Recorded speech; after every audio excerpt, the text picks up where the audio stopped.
Anda bilang PDN sementara gitu, seolah-olah kalau PDN sementara itu nggak apa-apa diretas, padahal sebenarnya data yang di dalamnya kan data-data yang beneran. Data imigrasi beneran, data pasportnya beneran, data dari LKPP beneran. Nggak ada bedanya sama PDN yang nanti akan diresmikan tanggal 17 Agustus 2024. Isu ini itu nggak hanya di lokal kita loh. Seluruh dunia saat ini ngomongin Indonesia. Indonesia udah jadi contoh. Bukan contoh terbaik tapi saya sampai malu nih teman-teman saya dari luar itu WA kemudian nanya, kirim email, beneran terjadi kayak gini nggak sih gitu. Wartawan-wartawan dari luar negeri nanya, ini beneran kayak gini nih, serius ini gitu. Apa namanya, pusat data nasional nggak ada backupnya gitu. Kita diminta untuk go digital. Kita semuanya diminta untuk cashless society. Bayar pakai transfer, bayar pakai QRIS, bayar pakai semuanya pakai digital. Kalau kita nggak siap-siap, mati kita. Kalau bank kita diretas coba. Gimana ceritanya kalau misalkan kayak PDN ini gitu. Bank banyak duit tapi nggak tahu duitnya siapa. Kita punya kartu ATM nggak bisa buat ngambil duit kita karena banknya sistemnya rusak. Kalau semua bank di Indonesia rusak semua, apa nggak kios kita?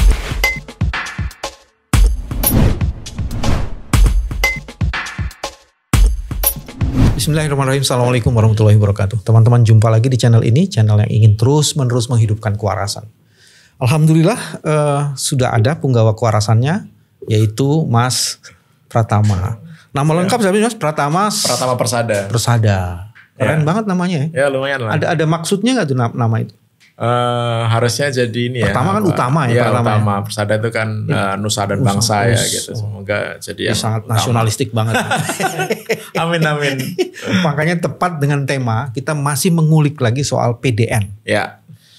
Teman-teman, Mas Pram adalah seorang praktisi yang punya keahlian di cyber security, gitu ya? Betul. Mas? Background pendidikan di mana sih Mas? Kenapa? Yang sampai punya keahlian cyber security ini apa nih background pendidikan? Saya pendidikan di S3 ilmu komputer UI, kemudian di S3 UGM. Dan itu memang khusus mendalami cyber security? Enggak sih. Enggak ya? Kita lulus kampus belum tentu kita juga ngerti cyber security. Tapi punya passion kita punya beberapa sertifikasi tentang keamanan cyber. Oke. Gitu. Ada perkembangan baru yang cukup mengagetkan. Beberapa media melansir terduga hacker PDNS minta maaf bakal beri kunci data gratis besok. Dan kemudian juga berkembang satu informasi di media sosial dari Brian Chipper yang menyatakan dia membuat public statement yang isinya akan memberikan kunci secara gratis walaupun minta donasi. Mas Pram, ini kayaknya agak aneh ya kalau lihat, atau nggak aneh? Sangat-sangat aneh sekali kalau menurut Jadi bukan hanya aneh tapi sangat aneh. Sangat aneh gitu. Karena gini, hacker-hacker yang level atas ya gitu. Ini ada si Lockbit, kemudian ada Conti dan lain-lain gitu. Biasanya mereka nggak ada ampun tuh terhadap korbannya gitu. Anda mau bayar atau ini kita publikasikan gitu. Anda mau bayar atau sistem Anda tetap rusak gitu, ya kan? Nah, ransomware ini kan dia merusak sistem yang ada di server kita, melakukan enkripsi data, penyandian data gitu. Dia merusak sistem, jadi gak bener kalau datanya ada di situ aman-aman aja, pasti dia merusak sistem. Ya enggak dong, yang aman. Makanya agak lucu ketika disampaikan bahwa data itu aman di sana. Sudah kita isolasi dalam bentuk terenkrip. Ya yang enkrip, kalau yang enkrip tuh Anda aman. Kalau enkrip kita sendiri aman. Yang enkrip orang lain ini masalahnya nih gitu. Ini kan agak aneh gitu. Ya kan, kita nggak punya kuasa terhadap data tersebut. 282 kementerian lembaga termasuk juga pemerintah daerah, datanya hancur di situ. Nggak bisa dibuka, nggak bisa diakses, kemudian nggak bisa digunakan untuk pelayanan kepada masyarakat gitu. Jadi terenkrip tuh, ya kan. Nah, kemudian yang jadi masalah adalah ketika data itu terenkrip gitu, kemudian si peretas ini dia minta ransom, bayaran gitu. Ya. Belum tentu juga ketika kita bayar dikasih gitu, karena dari statistik di dunia gitu.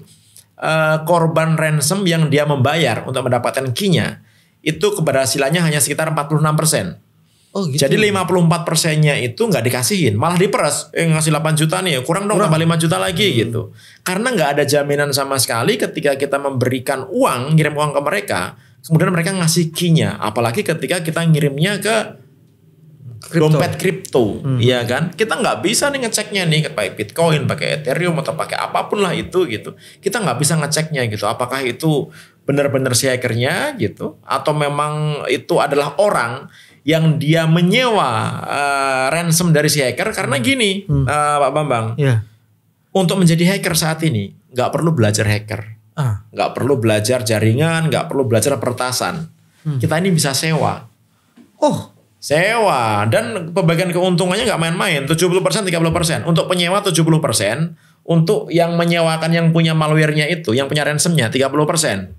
Jadi kalau misalkan kita dapat tebusan $1 juta, kita dapat 700.000, yang punya malware dapat 300.000.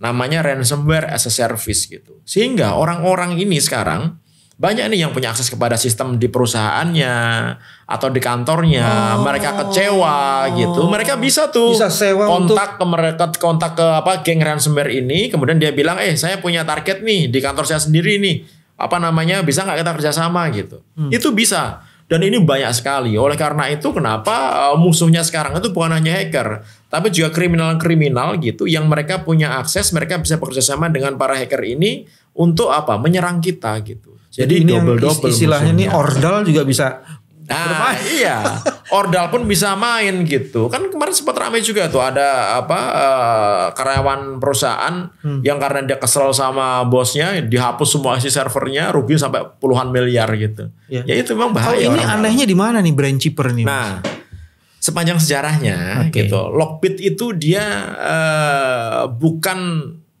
geng hacker yang memberikan belas kasihan kepada korbannya gitu. Tipikalnya dia bukan orang yang belas kasihan. Bukan, dia dihajar aja gitu. Pernah satu waktu gitu. Di Kanada tahun 2022 gitu, dia nggak sengaja melakukan peretasan ke rumah sakit anak. Dan itu akhirnya dia memberikan key-nya. Walaupun setelah diberikan key-nya nggak bisa terrecover semua, nggak bisa terdekrip semua gitu. Jadi nggak niat juga sebenarnya gitu. Nah ini tiba-tiba mau memberikan kuncinya gitu kepada pemerintah kita, yang dia bilang bahwa dia minta maaf, nggak ada alasan politik dan lain-lain. Ini agak aneh sebenarnya gitu, karena mereka sudah susah payah masuk ke dalam satu sistem, kemudian berhasil melakukan peretasan ke server yang banyak sekali, nggak main-main loh. Ada 5.700 loh. Server yang diretas sama si Brand Saber di PDN ini. Iya, PDN ini. Jadi server tuh bentuknya bisa fisikal, bentuknya fisik gitu, sama yang virtual, pakai virtual mesin gitu. Itu totalnya ada sekitar 5.700. Itu kena semuanya. Jadi babonnya server betul ya? Iya, jadi ini pencapaian yang luar biasa juga buat mereka gitu, mendapatkan sekaligus korban yang begitu banyaknya, sehingga kayaknya nggak mungkin gitu tiba-tiba dia berbaik hati memberikan kuncinya kepada kita gitu. Di situ juga disebutkan ada countdown timer ya. Nah, ya. Itu gimana tuh hubungannya tuh? Di itunya Mas. Ya, tadi kan kita udah ngecek tuh gitu. Kita sudah ngecek gitu bahwa nih, ya kan. Teman-teman, Mas Pram punya satu sistem yang bisa ngecek yang sistemnya Mas Pram ini untuk ngecek apa ya? Untuk ngecek ini masuk ke dark web. Masuk ke dark web, gitu. Terus kemudian dari dark web itu kita bisa ngelihat source-nya dari mana, informasi tersebut. Kemudian setelah kita cek gitu, kita bisa buka tuh. Asal kita menggunakan browser khusus lah ya untuk masuk. Jadi Mas Pram punya browser khusus di situ. Ada gitu. Nah, di sini kita lihat bahwa condom timernya itu adalah 3105 hari, 3105 hari lagi, 305 hari lagi 59 menit. Jadi artinya berapa tahun lagi tuh kalau ngelihat dari countdown-nya ini ya gitu. Kok kayaknya kita agak dimain-mainin nih gitu. Dia mau ngasih katanya hari Rabu, tapi nggak ngasih tahu hari Rabunya hari Rabu kapan. Jadi dia pertama ngasih tahu hari Rabu, nggak tahu hari Rabunya hari Rabu kapan. Terus kemudian dia pakai countdown timer. Ya, ada countdown timer untuk link downloadnya. Countdown timernya itu saat ini di posisi 3.105 hari. Jadi baru 8 tahun lagi kira-kira dibuka. 8 tahun lagi linknya itu baru aktif, bisa kita klik. Tapi 8 tahun lagi buat apa? Udah nggak ada gunanya. Gitu. Anda pikir mereka mau kasih? dari pernyataan Mas Pram itu enggak. Kalau saya sih berharap dikasih beneran sih. Karena data masyarakat banyak banget di situ. Ya kita semua berharap gitu, Mas. Kita sih berharap memang si hackernya ini emang lagi mungkin punya nurani di keluar gitu ya. Sehingga dia bisa memberikan. Tapi mesti tunggu 8 tahun gitu. lagi. 8 tahun lagi gitu di countdown timernya gitu. Ya kan. Nah ini menurut saya hal yang tidak perlu terjadi kalau misalkan kita ini menerapkan sistem keamanan, nggak usah yang paling bagus, standar aja lah gitu. Sistem pengamanan standar ketika kita membuat data center. Apalagi ketika Kementerian Kominfo mengklaim bahwa data center yang dibuat ini adalah tier 4. Tier 4 itu level paling tingginya data center. Artinya apa? 99,995% uptime-nya dalam setahun itu harus dijamin. Yang kalau kita definisikan itu maksimal down-nya itu hanya 4 jam saja dalam setahun. Kemudian dari redundancy, servernya harus redundant. Kemudian jaringannya redundant, listriknya harus redundant. Sehingga kalau misalkan server utamanya mati, bukan dalam hitungan jam, hitungan menit, hitungan detik gitu. Server dari mirroringnya itu langsung up. Sehingga nggak mengganggu layanan. Langsung tercover kembali. Ini kan ternyata nggak sama sekali. Ini aja nggak dilakukan loh. Ini standar sekali nih gitu. Bahkan kemarin dari pernyataan yang disampaikan di Komisi 1 DPR gitu bilang bahwa kalau mau backup harus minta tiketing dulu, harus minta request dulu. Kan lucu ya. Ini pusat data nasional, datanya seluruh rakyat Indonesia, datanya kementerian lembaga yang ada di Indonesia, melayani masyarakat Indonesia. Kok ketika backupnya itu harus ada tapi dipaksa harus mengirimkan tiketing dulu, minta izin dulu. Dan ternyata kemarin imigrasi baru ngomong kan, kita sudah bilang tuh dari bulan Maret bulan April gitu, sudah untuk minta backup, ternyata nggak ditanggapi gitu. Nah ini kan berarti ada masalah, ya kan pengelolaannya gitu. Yes. Mas saya mau dalemin dulu yang ini, Mas. Tadi dikatakan oleh Mas Pram, sekarang mudah sekali. Ya. Ordal itu juga bisa meminta pada pertas-pertas itu masuk dengan memberikan dan kemudian membuat bagi hasil dia. Itu gimana? Ada contohnya nggak tuh ininya?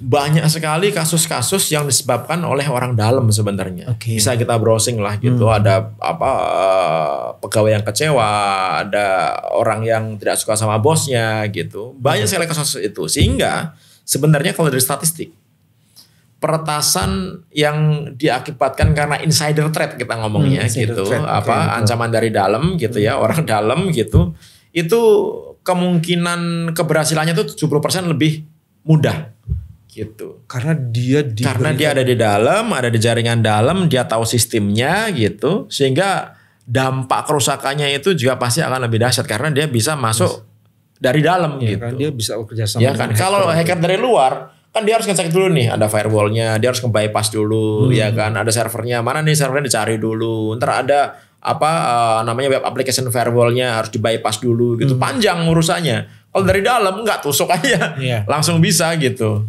Dalam kasus PDS kita ini, menurut Mas Pram lebih kepada sistemnya yang lemah, atau ada orang dalam yang juga memberitahu nih kelemahan sistem ini, atau kombinasi keduanya? Wah, kalau itu diduga. Nah, kita pakai diduga keras. Pak Bambang ini konspirasi juga nih. Enggak diduga keras. Jadi kan gini, bisa di-detect tuh misalnya. Jadi gini, source dari penyerang itu ketika kita misalnya melakukan digital forensik ya, melakukan audit gitu, kan bisa ketahuan tuh kayak kemarin BSSN datang ke sana melakukan forensik gitu. Dia bisa tahu nih, dia masuknya melalui IP address mana nih, komputer mana nih gitu kan. Dan dari indikasinya ada salah satu komputer yang dia menggunakan Windows, ada sistem keamanan Windows Defender yang nggak diupdate sehingga bisa jadi pintu masuk untuk masuk ke dalam servernya PDN gitu. Nah orangnya ini mungkin akan ketahuan nih siapa orangnya gitu. Jadi memang paling gampang gitu, personelnya ini panggil aja. Dia ada kepentingan apa enggak, apakah dia sengaja apa tidak membuat sistemnya lemah sehingga jadi pintu masuk gitu ya kan, atau memang dia lalai, dia nggak mengupdate komputernya gitu ya, itu bisa dicek tuh, tapi pasti ada pintu masuknya gitu. Nah pintu masuk inilah yang digunakan oleh si hacker ini untuk menginfeksi jaringan yang ada di dalamnya. Kebetulan jaringan di dalamnya itu adalah server PDN. Sehingga begitu mereka mendapatkan, ternyata banyak server di dalamnya ya gitu. Ada 5.700 nih server nih di dalamnya nih gitu. Akhirnya sama dia, wah ini sasaran empuk, diajar lah semuanya gitu. Nah kita taunya diajarnya itu karena terenkripsi. Tapi biasanya mereka melakukan itu jauh hari sebelum ketahuan karena mereka download dulu. Nah kalau ternyata melakukan peretasan si Lockbit ini melakukan peretasannya itu jauh sebelum kemarin ketahuan, artinya sistem monitoring kita nggak jalan. Kontrol terhadap sensor yang kita miliki nggak jalan. Sistem keamanan dari Pusat Data Nasional ini walaupun sementara nggak jalan. Nah saya nggak suka tuh ketika ngomongin ini kan hanya PDN sementara gitu. Kan sekarang banyak tuh ngomong gitu kan. Pak Menteri juga ngomong ini kan hanya PDN sementara gitu. PDN sementara kan belum jadi. Sementara pun harus punya sistem security yang bagus kan. Anda bilang PDN sementara gitu, seolah-olah kalau PDN sementara itu nggak apa-apa diretas. Padahal sebenarnya data yang di dalamnya kan data-data yang beneran. Data imigrasi beneran, data pasportnya beneran, data dari LKPP beneran. Nggak ada bedanya sama PDN yang nanti akan diresmikan tanggal 17 Agustus 2024. Jadi artinya apa? Walaupun sementara harus Anda amankan dong. Kalau Anda nggak mampu mengamankan, harusnya dari awal nggak usah maksakan untuk membuat centralize server di Pusat Data Nasional ini. Itu isu apa ya Mas? Itu karena awareness-nya kurang atau nganggap remeh atau gimana? Kalau menurut saya karena tidak mengerti. Karena tidak ngerti bahwa ini adalah sistem yang harus diamankan secara maksimal, tapi tidak mengerti. Dan ini pengamanannya kalau menurut saya kayak ini warnet. Gitu. Iya karena level negara dengan pengamanan model warnet. Iya, karena apa? Karena protap masalah security itu nggak dijalankan semuanya, gitu. Sebenarnya ransom ini ya, Pak Bambang ya, ransom ini nggak berdaya kalau kita memiliki sistem backup yang kuat. Gitu. Jadi kalau misalkan nih server utama kita nih diretas sama mereka, kemudian kena ransom, di encrypt gitu ya, hancur nih gitu. Kalau kita punya backupnya, itu nggak ngaruh. Kita tetap bisa nge-live-kan. Nanti tinggal di sini, tinggal kita format, yang dari mirror kita balikan lagi ke server utamanya gitu. Jadi nggak ada masalah.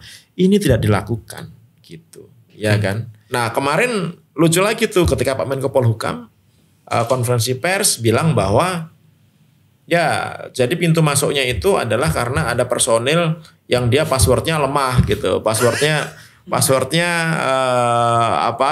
tidak bagus gitu, sering menggunakan password gitu, dan lain-lain gitu. Nah ini lebih aneh lagi.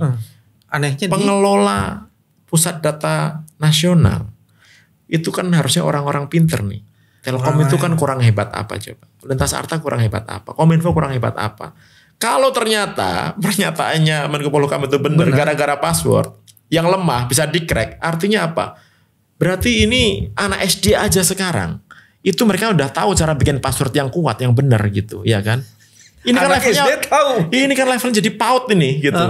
Jangan-jangan pengelola Pusat Data Nasional kita ini kelasnya PAUD ini gitu. Karena bikin password aja nggak bisa gitu. Makanya saya nggak yakin itu gara-gara password gitu. Tapi ini adalah phishing gitu yang karena memang tidak menjaga sistem security-nya, nggak bikin sistem backup yang benar, akhirnya kena. Tapi Mas, saya juga heran ya. Kita ada masalah, kita berebut membuat analisis karena pemerintah sendiri tidak dipercaya untuk menjelaskan apa sesungguhnya yang terjadi, dan ada kebohongan di awal-awal. Kan harusnya ini kita datang dengan kita bikin tim yang harusnya dipercaya. Mas Pram masuk di situ, orang-orang independen lah, orang-orang akademisi masuk di situ, praktisi akademisi, bikin itu. Jadi ada semacam audit IT, kalau perlu audit forensik IT-nya itu untuk menjelaskan itu. Kenapa nggak dilakukan kayak gitu ya Mas? Ya Pak Bambang ini kan pura-pura aja nih ngomong. No. Saya kan itu bukan bidang saya. Jadi kalau bidang saya bilang ini kurang. Sekarang ajar. Coba kita lihat nih.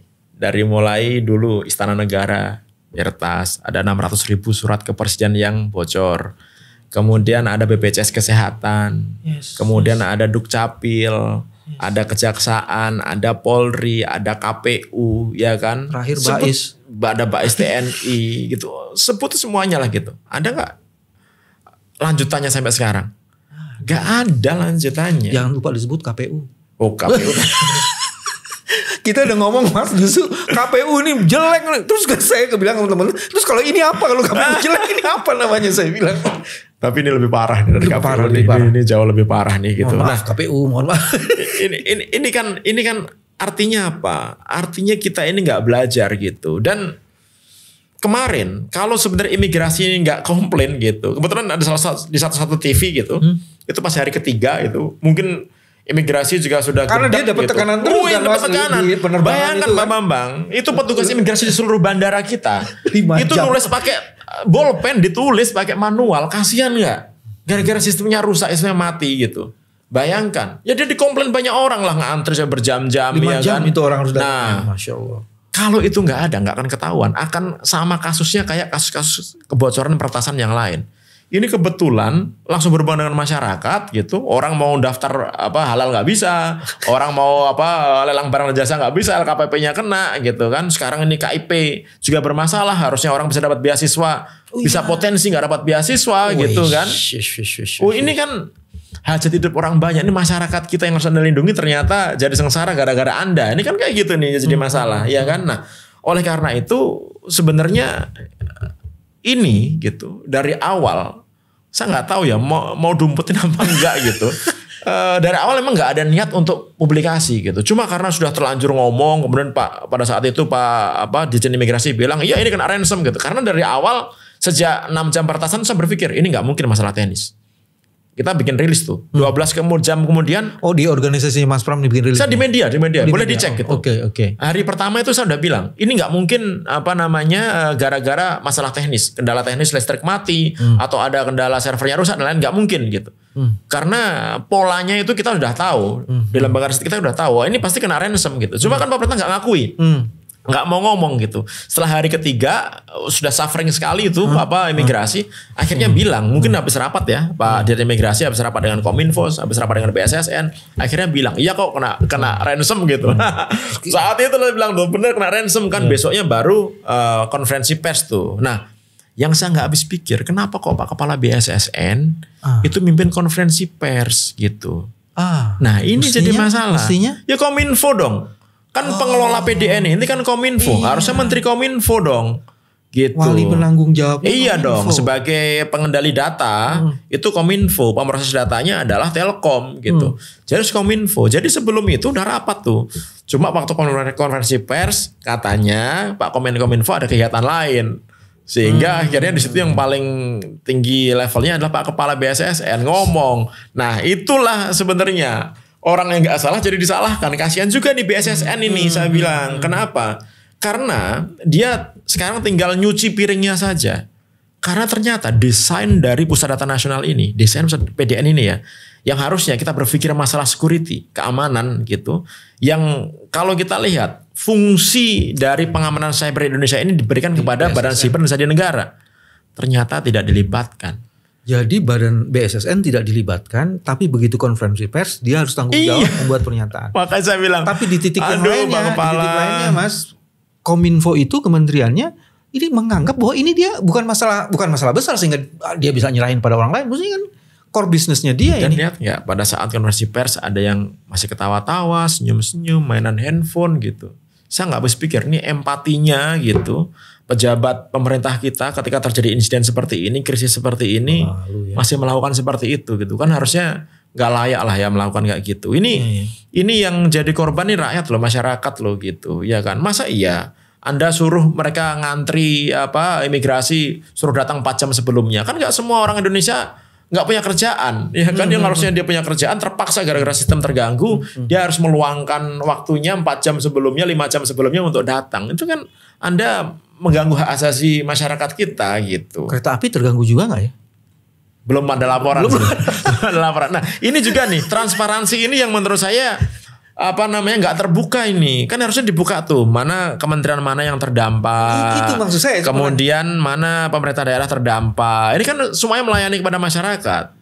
Jadi masyarakat ketika nggak bisa itu kan dia bisa tahu, oh ya ternyata masih kena PDN gitu. Minimal ada, oh ya udahlah berarti nggak saya lanjutin. Kalau kan dia nyoba-nyoba terus, padahal nggak mungkin jalan karena sistemnya tetap masih rusak. Yang Mas Pram bayangkan dengan ransom kayak begini, kerusakannya seberapa besar sehingga kemudian rakyat harus bagaimana ya? Masyarakat. 282 kementerian lembaga termasuk pemerintah daerah itu sangat besar sekali Pak Bambang. Sedangkan saat ini kan kita dipaksa untuk menggunakan elektronik sebagai basis layanan kepada masyarakat. Kemarin kan sudah diluncurkan tuh sama Pak Jokowi, namanya GovTech. Ada apa namanya Indonesia GovTech gitu ya. Yang artinya nanti semua layanan pemerintah itu basisnya adalah sistem pemerintahan berbasis elektronik. Semua layanan itu bisa menggunakan handphone, menggunakan komputer, menggunakan internet dan lain-lain gitu. Artinya layanan manual itu nanti akan dihilangkan gitu. Nah, ketika kita semuanya sudah menggunakan digitalisasi, terus ternyata sistem digitalnya itu lumpuh, kan masyarakat terganggu. Mau ngurus KTP susah, mau bikin paspor susah. Sekarang gimana nih? Paspornya udah mau expired gitu. Sedangkan dia harus kuliah di luar negeri, dia harus pergi ke luar negeri. Sebentar lagi. Gak bisa dong. Sudah ditulis tangan di paspor. Ini makanya saya bilang, mikir nggak kalau itu kerugiannya itu buat masyarakat itu sangat besar gitu. Mungkin para bapak-bapak yang ada di sana itu yang bertanggung jawab itu harusnya gitu nggak mikir karena mereka nggak mengalami masalah ini, tapi di bawah ngalami masalah itu gitu. Nah ini yang menurut saya nggak bisa dibiarkan. Pemerintah harus tanggung jawab di sini. Apa gitu. bentuk tanggung jawabnya Mas? 1, 2, 3. Apa kira-kira yang mesti dilakukan pemerintah? Ya kalau menurut saya minimal ngakuin salah lah ya. 1, gitu. ngakuin salah gitu. Apa namanya menyatakan bahwa ya memang ini ada kelalaian gitu ya kan. Data kita memang sudah apa namanya selemah-lemahnya Iman ngakuin salah gitu. Ya. Terus yang kedua mungkin dampaknya Mas salah, ya. Gitu. Cakupan dampaknya sampai mana. Masyarakat yang terdampak itu harus dikasih pengertian. Kalau perlu dikasih kompensasi tuh mereka tuh gitu ya kan. Baik. Yang mereka nggak bisa ngurus, jangan dipersulit. Yang misalkan ngurus pemerintah daerah itu kadang-kadang ada dukcapil juga kan, kita ngurus KTP baru, foto KTP dan lain-lain gitu. Diberi inilah apa namanya tenggang waktu dan lain-lain gitu. Kalau perlu dikasih kompensasi apa dikasih lah gitu buat mereka gitu. Nah kemudian yang paling terakhir adalah kalau memang bertanggung jawab bener ya ketika ngakuin salah ya kalau memang nggak mampu untuk melakukan tugas itu ya mundur aja gitu. Kalau nggak mampu ya gitu, kalau merasa nggak mampu gitu. Kalau saya sih nilainya udah nggak mampu nih, biar masuk. Kalau sama Mas Pram yang ngomong kemampuan apa lagi yang mesti diminta. Ya, makanya nantinya jabatan-jabatan yang memerlukan fungsi teknis itu harus ditempatkan orang-orang yang memang memiliki kapasitas kompetensi di teknis gitu. Harus minimal nggak harus ngerti teknis banget lah. Minimal aware terhadap lembaga yang dipimpinnya lah gitu. Dan dia harus meng-hire juga orang-orang yang punya pengetahuan teknis. Kalau nggak punya kemampuan. Kalau hanya menempatkan orang gara-gara tawaran-tawaran politik, menempatkan orang padahal fungsinya ini sangat krusial sekali. Wah. Jadinya kayak gini. Ya, pakai istilah saya relawan yang kompetensinya masih dipertanyakan. Saya aja yang ngomong Mas. Ya itu kita jadi berjudi kan sebenarnya. Wah, luar biasa. Ini ada pendapatnya Mas Ridho nih. Ini juga menarik Mas Ridho nih. Saya nggak tahu di tanggapannya Mas Pram gimana. Coba di klik full. Assalamualaikum warahmatullahi wabarakatuh. Tanggal 1 Juli 2024 kemarin, berangkat dari rasa tidak puas dengan informasi yang beredar, saya mengambil inisiatif berkirim email secara langsung kepada kelompok Brand Cypher. Jadi ini dia ngirim surat langsung ke Brand Cypher. Saya sebenarnya nggak yakin gitu. Brand Cypher itu memberikan emailnya. Gitu. Di dalam pernyataan. Ngirimnya ke alamat email mana nih? Karena bisa jadi ngaku-ngaku Brand Cypher. Gitu.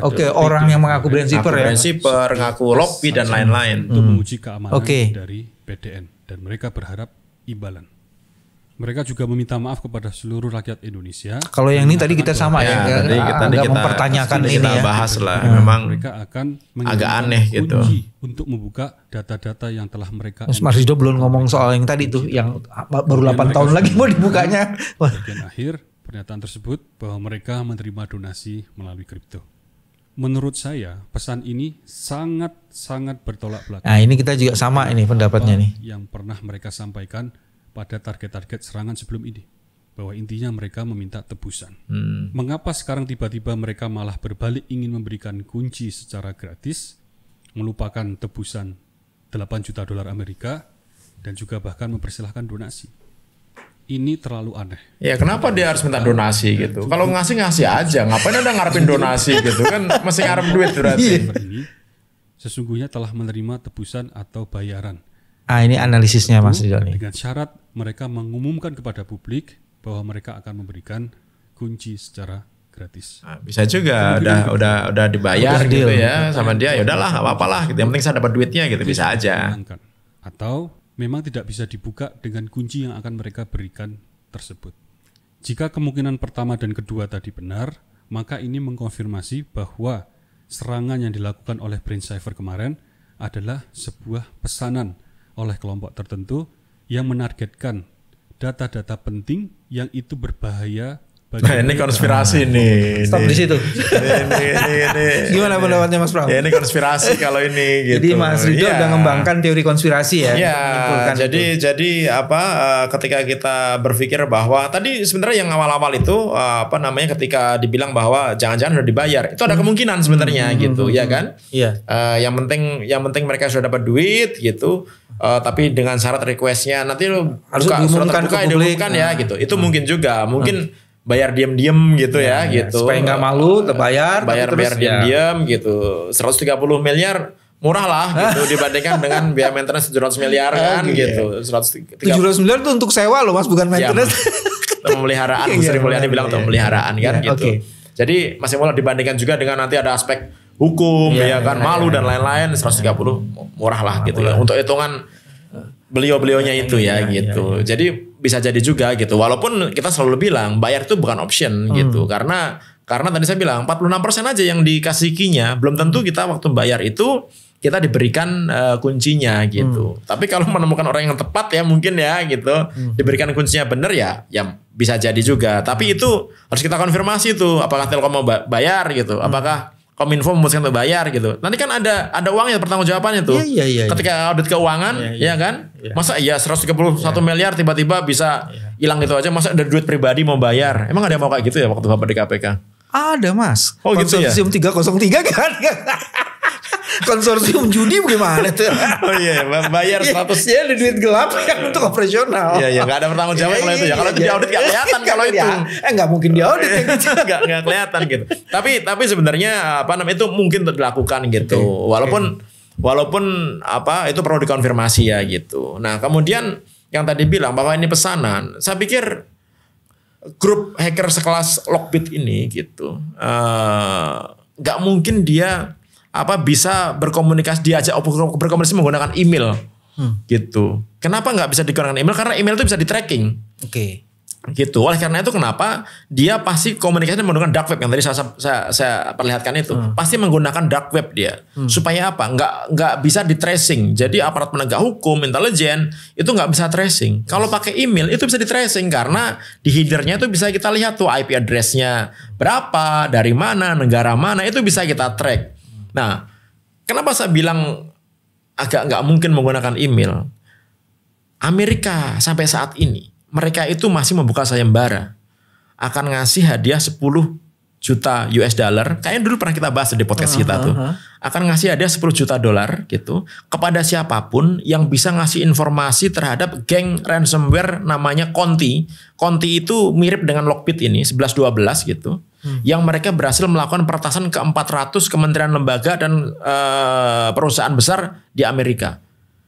Mau ngasih emailnya boleh, mau ngasih nama orangnya boleh, mau ngasih alamatnya boleh, mau ngasih fotonya juga boleh. Apapun informasi itu akan dikasih 10 juta US dollar. Artinya apa? Gak mungkin mereka menggunakan email biasa. Karena email itu pasti bisa di tracking.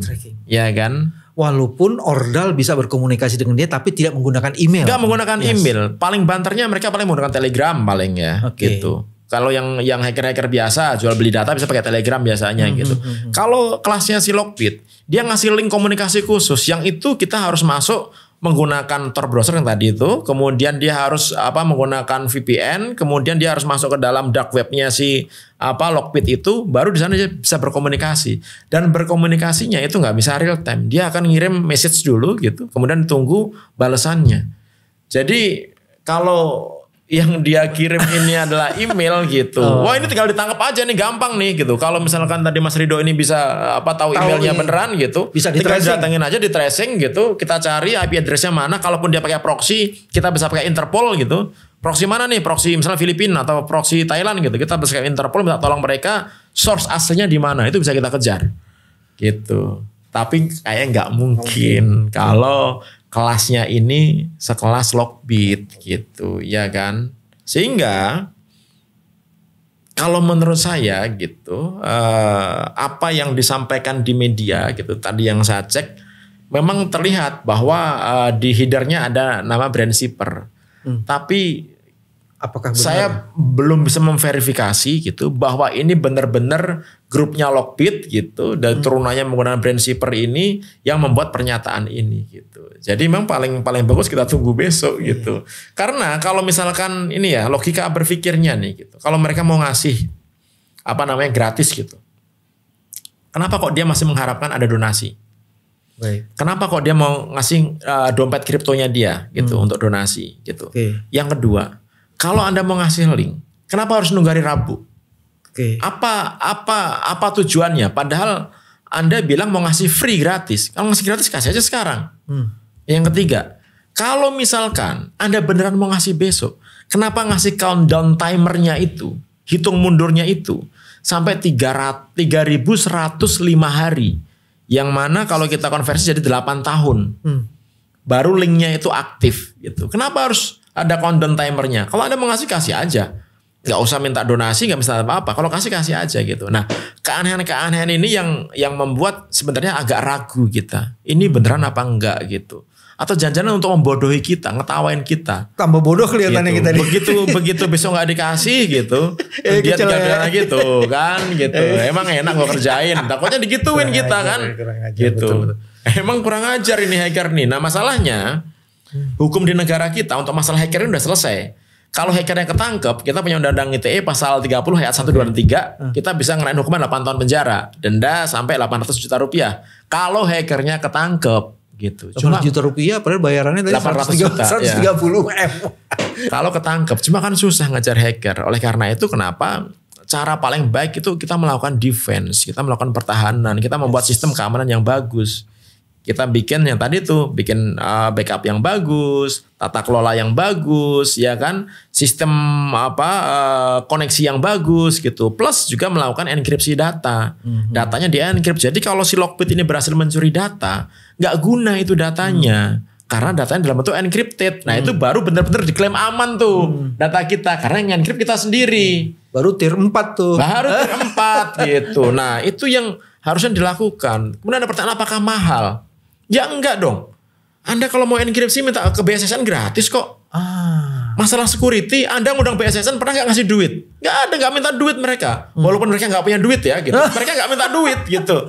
BSSN itu dia akan ngasih gratis, konsultasi ngasih gratis, kemudian dia ngasih keahliannya secara gratis, nggak diminta bayaran. Jadi ini kemungkinan besar memang tidak menggunakan BSSN ya untuk melindungi ini semua. Bukan kemungkinan besar, emang nggak menggunakan BSSN. Kalau ini saya berani ngomong ini, gitu. Karena saya sudah ngomong sama tim teknis BSSN, saya sudah ngomong sama beberapa pejabat dari BSSN gitu. Emang nggak ada.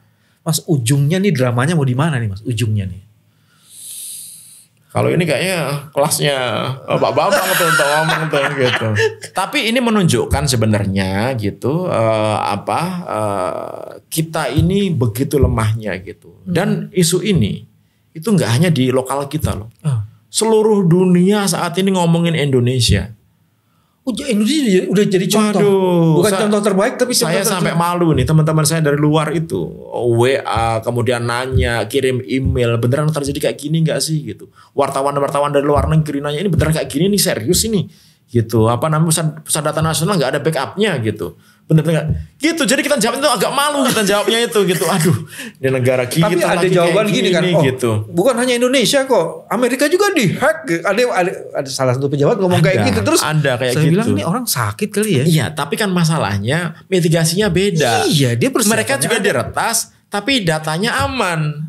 Tapi sistem cepat baliknya. Iya. Kita diretas, kolaps gitu.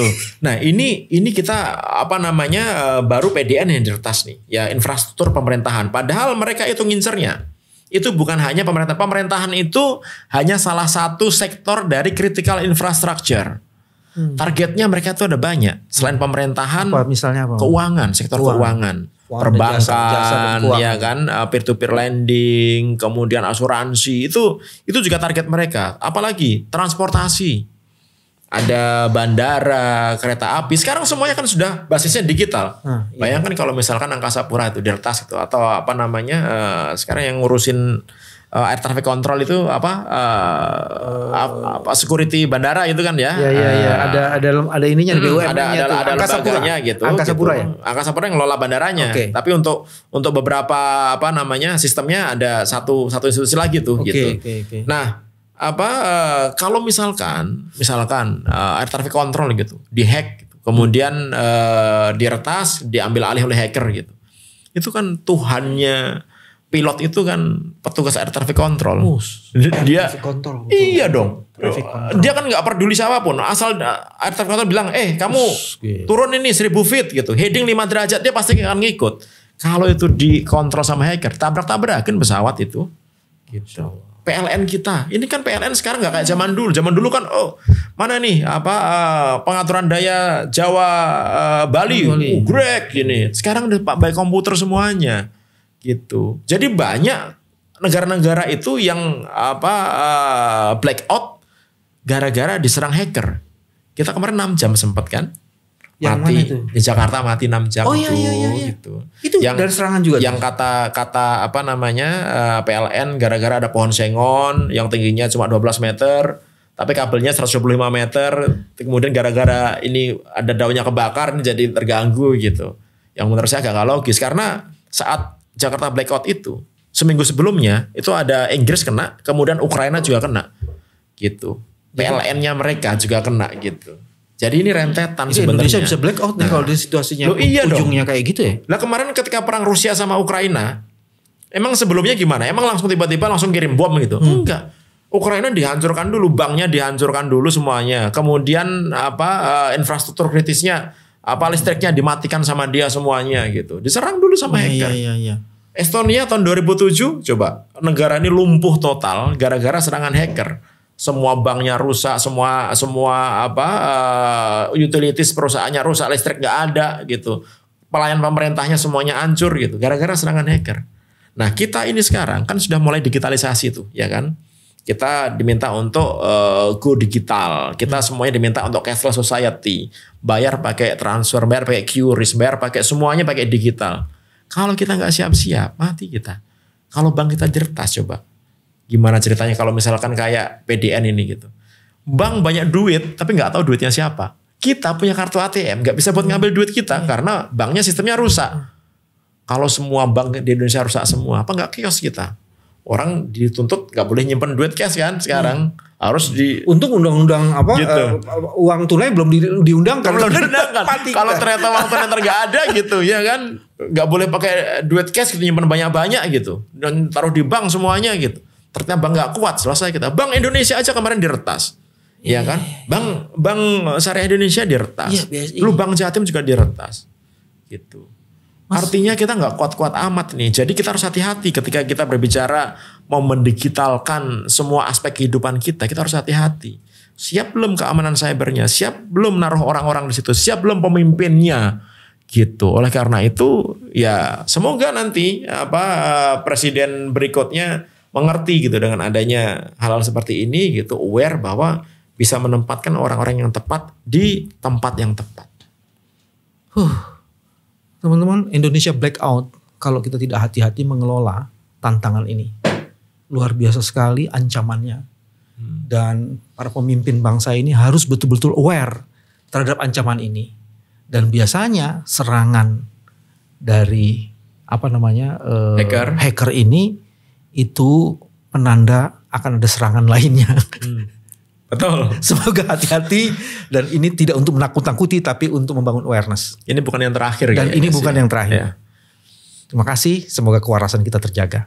Sampai ketemu lagi. Wassalamualaikum warahmatullahi wabarakatuh. Mas Pram. Siap.